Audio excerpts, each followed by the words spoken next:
Alright, so let's check out some examples. Let's use these formulas to find the lateral and surface area of the following figures. Here's one right here. Okay, now instead of drawing out the net, which was kind of annoying, wouldn't you say? Instead of drawing out the net, let's use what we learned about the net and use our formulas. Okay, that's P times A. That's how you find the lateral area. That's the first thing we have to find. We have to find the lateral area. So to find the lateral area here, we're going to have to find the perimeter of the base, which was the P, and multiply it by the altitude. What's the perimeter of our base? It's important to know it says square, so we know 6. So we have 24, LA equals 24, and we have to multiply it times 15. If we actually drew out the net, this would be that big rectangle like we had in the other picture. What'd you get? What's 24 times 15? 360. 360? Are you sure, Sam? I'm pretty Okay. sure. Sometimes you punch back. Shh. Okay, that's your lateral area. Here's your surface area. Surface area is the lateral area plus the two bases. Well, that kind of makes sense. What are the areas of the two bases? 36. Yeah, so we're going to have to go 360 plus 2 36s, or you can say 2 times 36. What is 2 times 36? That's 72? Yeah, 72. And we have to add that to 360, and that's going to equal? 432. 432? Yeah. Yeah, 432. 432 inches squared. That's your surface area, that's your lateral area. Not bad, yeah? Yeah. Make sure when you guys are doing this that you know which shapes on there, which faces are the bases. That's the key. Well, just make sure that. So, which ones are the bases for this one? This one actually doesn't look that confusing. I don't think it will confuse you. Just one giant base. No, there's actually two bases. One you can't see. There's one in the back. It looks kind of like... I don't know if I can do it. Can't the sides be the base too? No, that's totally not right. Don't look at that. I don't want to do it. Okay, so this is a base right here. Okay, it's going to get a little hairy here if you don't remember how to find the area of a polygon. So here we go. Let's first do the lateral area. Lateral area is going to be the perimeter of the base, and this is our base. Perimeter of the base times the altitude. Okay, what is the perimeter of our base? Well, we know that this is 18, right? And so that means all of these are 18. So what's the perimeter of this base? 108. 108? Yep. And we have to multiply that times the altitude, which is also known as our height. 25. Our height is 25, and that's going to be this right here. Sam, but you can't do it in your head. Okay, so we do 25 times 108. What do you get? 3,000. No. 2,500. No. What is it? 2,700. 2,700. 2,700 right here. That is your lateral area. Cool.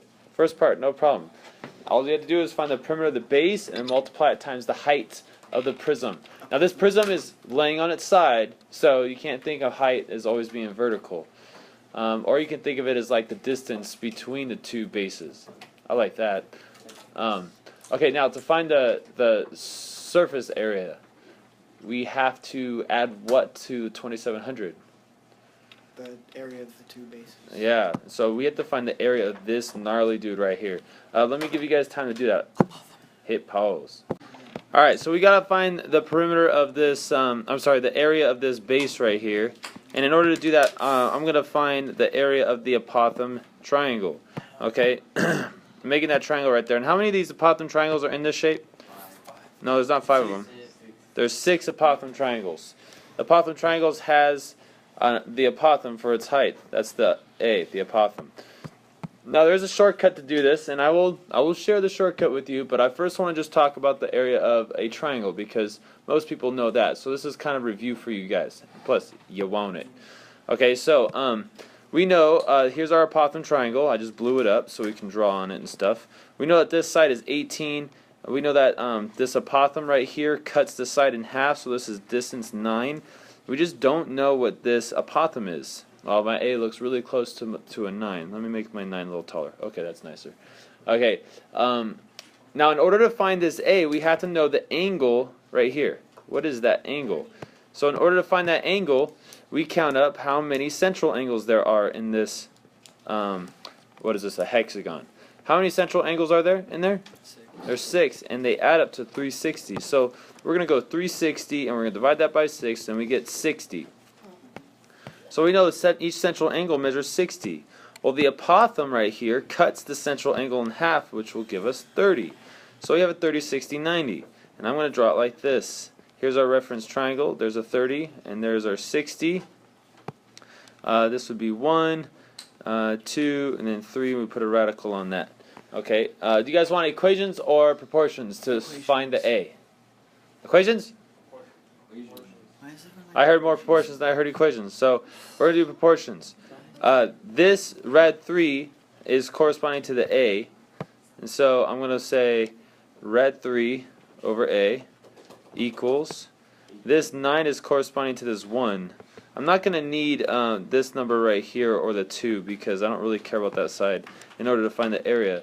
So it's going to be 9 over, wait, no, not 9. 1 over 9. Because I had, like, this one's on top, so that means this one has to be on top because they're both from the same triangle. Alright, so now I cross multiply, I get A equals 9 red 3. Okay, so that's my apothem. Wow, we're doing a lot of work just to find the area of this guy right here. But once I find that apothem, I have the height and the base of this triangle, and to find the area of a triangle, we just have to go 1/2 base times height, and my base right now is 9, and my height, no, my base is 18. We're going to get 9 after we divide it by 2. And then my height is 9 red 3. 1/2 of 18 is 9. So we have 9 times 9 red 3. 9 times 9 is 81. So 81 red 3 is the area of the apothem triangle. But how many apothem triangles are there? 6. So we have to multiply this by 6. Can you guys go 81 times 6 for me really quick? We get a red 3 on the end of that. What is it? 81 times 6? What is it? 486. Now this is the area of our one base. And how many bases are there? 2. So we're going to have to go 2700 plus 2 of these. 486 red 3. Can you guys multiply 486 by 2 and then add 2700 to it? No, you can't do that. Just multiply it by 2. 972? And that's times red 3. Okay, now if the directions say leave it in terms of, or leave it in simplest radical form, this would be your answer, because you can't simplify it anymore. But if it says round to the nearest tenth, what you would have to do is you have to go 972 times radical 3. Can you guys do that for practice? 972 times radical 3, and then add 2700 to it. So we get 4383.6. And, oh, I totally forgot the units, centimeters squared. Okay, and you would put centimeters squared right here. No problem. You have to put parentheses. Technically, you would have to do parentheses right there. Okay, but we don't have to be, well, that's not the hardest part right here. The hardest part is finding the area of this hexagon. Okay, so you can leave the answer right there or right there. That's nearest tenth. That's in simplest radical form. Now, do you guys want to hear a shorter way than doing all this? Okay, now this is very important. It's very important that you understand how to get it. Let me clear this up so I can show you guys the shorter, faster way. Okay, in order to find the area of this hexagon, you still need to find the apothem. So still, the apothem is something that you would have to do. But you wouldn't try to find the area of this triangle, you would just try to find the apothem. Because once you find the apothem, you can do this. The area of a polygon is the perimeter times the apothem. It looks kind of like this, huh? That's why I wrote this as a capital A. This is perimeter times the apothem. Do we know the perimeter of this already? Yep. We do. It's right there. 108. And so 108 times the apothem. So there's our apothem. Now you just have to go 108 times 9 red 3. And what's 108 times 9?